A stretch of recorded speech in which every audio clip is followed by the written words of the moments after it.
Yo people, once again I'm being late. Things never go as they planned, but I think it's better to do it later than ever. I received the question, what was I eating in the past year when experimenting with OMAD?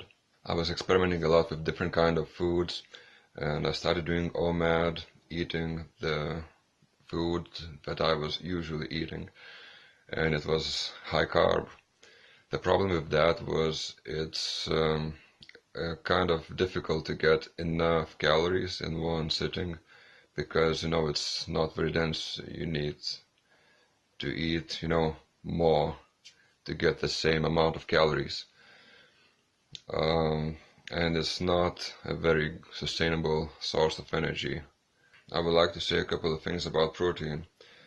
There's a way too big hype about it. We don't need that much, especially if we are fasting every day, because when we are fasting, body can use it way more efficiently, and if we take too much, we might take some extra trips to the toilet as well, because the kidneys have to work way harder to get rid of excess protein.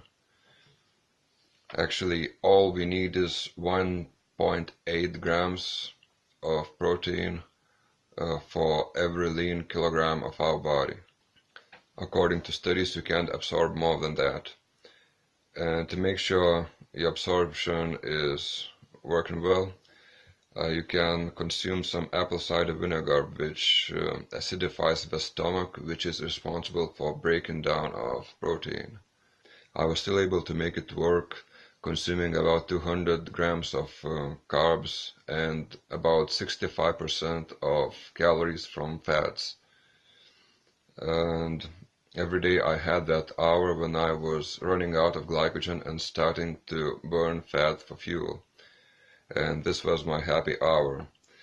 When people around me were getting tired, I was starting to go on my top gear. I lived like that for a few months till something happened and I decided to go back to that random diet. And I made a video about my experience. If you're interested in more detail, you can check it out. I left the link below. Briefly, what happened was I felt like shit. I wasn't able to fast for a full day, and after a few weeks, I gradually went back to eating a high-fat diet.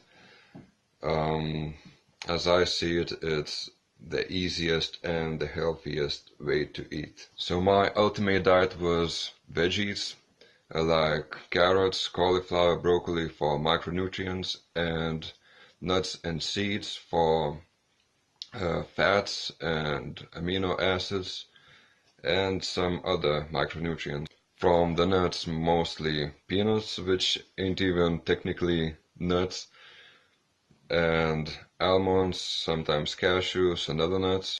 And from seeds, pumpkin, chia, hemp, sesame, flax, poppy, and mustard. Coconut products help me get some easy fats as well, and olive oil is one of my staples too.